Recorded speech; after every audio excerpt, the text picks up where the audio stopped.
Good morning everyone, welcome back to the my YouTube channel. So guys, यहाँ से होती है मेरे दिन की शुरुआत। तो यहाँ से मॉर्निंग रूटीन मैं आपके साथ शेयर कर रही हूँ। सबसे पहले मैं उठ के अपना नहा के तब मैं नीचे जाती हूँ। तो ये था मेरा लुक आज का। मैंने एपिसोड सलवार अपनी वेयर किए हुए थे, अपना तैयार वैयार होके तो मैं नीचे चली गई थी। उसके बाद मुझे नीचे जाके मतलब अपना नाश्ता वास्ता बना के उसके बाद मैं झाड़ू पोछा स्टार्ट करती हूँ। सुबह पापा को नाश्ता बना के देना होता है। उसके बाद मैं अपना नाश्ता करके फिर अपना झाड़ू पोछा ख़त्म करके तब मैं लंच की तैयारी करके जो मुझे बीच में टाइम मिलता है उसमें मैं अपनी स्टडी करती हूँ।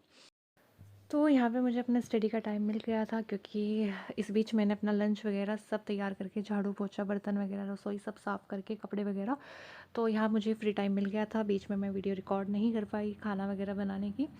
तो सीधा मैंने यहाँ पे अपना स्टडी से स्टार्ट किया है। तो आज मैंने पढ़ा था हिंदी, और हिंदी में भी मैंने काफ़ी अच्छी तरह हिंदी को एनालाइज़ किया है सुपर टेट एग्ज़ाम में जो प्रीवियस ईयर क्वेश्चन आए हुए थे वहाँ से। तो वही मैं आपके साथ शेयर करूँगी अभी, किस तरह से आपको हिंदी को एनालाइज़ करना है, कहाँ से पढ़ना है। तो देखो, अगर मैं लैंग्वेज की बात करती हूँ तो आपको जो सुपर टेट का एग्ज़ाम है उसमें आपको 3 लैंग्वेज दी गई है, हिंदी, इंग्लिश, संस्कृत। हिंदी की अगर मैं बात करती हूँ तो 20 क्वेश्चन आपके हिंदी से आएंगे, इंग्लिश से 10 क्वेश्चन आएंगे और संस्कृत से 10 क्वेश्चन आएंगे। फिलहाल मैं आज की वीडियो में केवल हिंदी के बारे में बात करूंगी। तो 20 क्वेश्चन को हमें कैसे कवर करना है। अगर मैं सिलेबस की बात कर लेती हूँ तो सिलेबस में केवल हिंदी के सिलेबस में यही दिया हुआ है कि व्याकरण एवं अपठित गद्यांश और पद्यांश, ये आपके सिलेबस में ऐड किया हुआ है। तो अब हम मार्क्स जो हमारे 20 क्वेश्चंस है वो कैसे डिवाइड है हिंदी में, तो वो देख लेते हैं। तो जो आपके 20 क्वेश्चंस है वो 3 पार्ट में आपके डिवाइड है: व्याकरण, अपठित गद्यांश, पद्यांश और साहित्य। अगर मैं 2018 की वैकेंसी के बारे में बात करती हूँ, जो 2018 में एग्ज़ाम हुआ था सुपर टेट का, तो उसमें व्याकरण से ही 18 क्वेश्चन आए थे। और अगर मैं अपठित गद्यांश और पद्यांश की बात करती हूँ तो 2 क्वेश्चन यहाँ से बने थे। लेकिन साहित्य से एक भी क्वेश्चन नहीं पूछा गया था जो 2018 में एग्ज़ाम हुआ था। लेकिन जैसे ही मैं 2019 की बात करती हूँ तो 15 क्वेश्चन यहाँ से व्याकरण से बने थे, 2 क्वेश्चन गद्यांश से आए थे और 3 क्वेश्चन यहाँ पे साहित्य के दिए गए थे। तो इसलिए साहित्य भी आपको पढ़ना है। बाकी साहित्य आपके सिलेबस में ऐड नहीं है, यानी कि सुपर टेट में। बट 2019 में यहाँ से 3 क्वेश्चन आए थे, लेकिन 2018 में नहीं आए थे। तो फिर भी हमें साहित्य को पढ़ना है। सबसे पहले हम व्याकरण और अपना अपठित गद्यांश ये कंप्लीट करके फिर हम साहित्य की ओर जा सकते हैं। ठीक है। तो यहाँ इस तरह से आपके 20 क्वेश्चन डिवाइड थे 2018 और 19 के एग्ज़ाम में। अब मैं आपको एक एक टॉपिक से बताती हूँ कौन कौन से कितने कितने क्वेश्चन आपसे पूछे गए हैं। अगर मैं सबसे पहले बात करती हूँ हिंदी भाषा का इतिहास बोलिया, इससे कोई से भी ईयर में यानी कि 18-19 जो एग्ज़ाम हुए थे उसमें एक भी क्वेश्चन नहीं पूछा गया था। वर्णमाला से एक क्वेश्चन पूछा गया था, संधि से एक भी क्वेश्चन नहीं था, समाज से 3 क्वेश्चन आए थे आपके, शब्द भेद, तत्सम, तद्भव, देशज, विदेशी और वर्तनी से 2-2 क्वेश्चन आए थे। 2 ही 2018 के एग्ज़ाम में थे और 2 ही 2019 के एग्ज़ाम में थे। वाक्य की अगर मैं बात करती हूँ तो एक क्वेश्चन बना था यहाँ पे दोनों ही ईयर के एग्ज़ाम में। संज्ञा की बात करती हूँ तो यहाँ पे भी एक क्वेश्चन बना था दोनों ही ईयर के एग्ज़ाम में। सर्वनाम से भी एक क्वेश्चन बना था, विशेषण से भी एक क्वेश्चन था, एंड क्रिया से भी आपका एक क्वेश्चन था, लेकिन क्रिया विशेषण से एक भी क्वेश्चन आपका नहीं बना था। लिंग से भी एक क्वेश्चन आया था, विलोम शब्द से भी एक क्वेश्चन था, पर्यायवाची से एक क्वेश्चन था, वाक्यांश के लिए एक शब्द।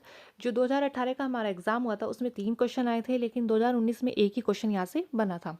रस की अगर मैं बात करती हूँ तो एक क्वेश्चन बना था, छंद से एक भी क्वेश्चन नहीं था, वचन से भी कोई एक क्वेश्चन नहीं था, कारक और वाच्य से एक एक क्वेश्चन आए थे, काल से भी कोई क्वेश्चन नहीं आया था, और जी उपसर्ग से 2 क्वेश्चन बने थे, प्रत्यय से 1 से 2 क्वेश्चन बने थे, और मुहावरे से कोई क्वेश्चन नहीं था आपका। अलंकार से 2018 की अगर मैं बात करती हूँ तो एक क्वेश्चन बना था और 2019 में 3 क्वेश्चन यहाँ पर आए थे।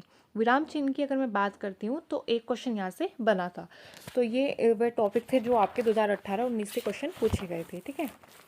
अगर मैं आगे बात करती हूँ बुक्स वगैरह की कि आप कौन सी बुक्स को फॉलो कर सकते हैं, तो आदित्य पब्लिकेशन की या राजपाल सिंह की कोई भी इनमें से एक बुक आप ले सकते हैं और अपनी तैयारी को कंटिन्यू कर सकते हैं। काफ़ी अच्छा कंटेंट यहाँ पे दिया गया है। हिंदी के लिए बेस्ट है दोनों बुक। और उसके साथ साथ आप प्रीवियस ईयर क्वेश्चन कर सकते हैं टॉपिक वाइज। अभी मैं फ़िलहाल हिंदी की ही बात कर रही हूँ।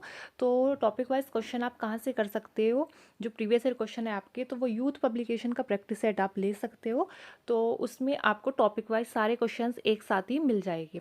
क्लासेस की अगर मैं बात करती हूँ नोट्स की कि आपको कहाँ से पढ़ना है, अगर आपको क्लासेस लेनी है हिंदी की तो आप टीचिंग बाय रोजगार विदंग के चैनल को फॉलो कर सकते हैं। उनका आचार्य बैच पुराना है बट उसमें काफ़ी अच्छा हिंदी समझाया हुआ है। ममतेज़ सर ने उसमें हिंदी कराई हुई है, कंप्लीट सिलेबस करा रखा है सुपर टेट का, तो आप वहाँ से इसको कर सकते हैं।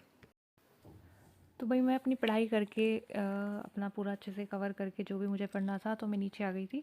तो ये टाइम हमारा 4 साढ़े 4 के करीब का था, मतलब इवनिंग टाइम है ये हमारा। इसमें ये टाइम मेरा और मम्मी का रहता है कि इसमें हम या तो अपनी बातें करते हैं या फिर हम कोई मूवी लगा लेते हैं। तो भाई ऐसा नहीं है कि पूरे दिन ही हम स्टडी करते रहेंगे, पूरा दिन ही पढ़ा जा सकता है, ऐसा नहीं है। थोड़ा बहुत टाइम फैमिली मेम्बर्स को भी देना होता है, उनके पास भी बैठना होता है, उनसे बातें करो, अच्छा लगता है, मतलब उनकी बातें सुनना, उनसे बातें करना, तो बहुत कुछ सीखने को भी मिलता है। तो थोड़ा बहुत टाइम उनको भी देना चाहिए घर पे। ऐसा नहीं है कि आप पूरे दिन बुक्स लेके बैठे रहो, पूरा दिन पढ़ना ही है। थोड़ा बहुत टाइम अपने जो फैमिली मेम्बर्स होते हैं उनके लिए भी निकालना ज़रूरी है। तो गई मैं तो ऐसा ही करती हूँ कि थोड़ा अपना जैसे भी पढ़ाई का टाइम निकालती हूँ, उसके बीच थोड़ा सा टाइम निकाल के मैं नीचे जाके मम्मी के पास बैठती हूँ। तो भाई यहाँ पे हो जाता है शाम का टाइम, यानी कि शाम के टाइम के खाने का समय। तो इसलिए यहाँ पे खाना बना के मुझे रेडी करना था, पापा आ गए थे, तो इसलिए मैं यहाँ पे रोटी सेक रही थी और प्लेट वगैरह लगा के मम्मी लेके चली गई थी खाना वगैरह पापा के लिए।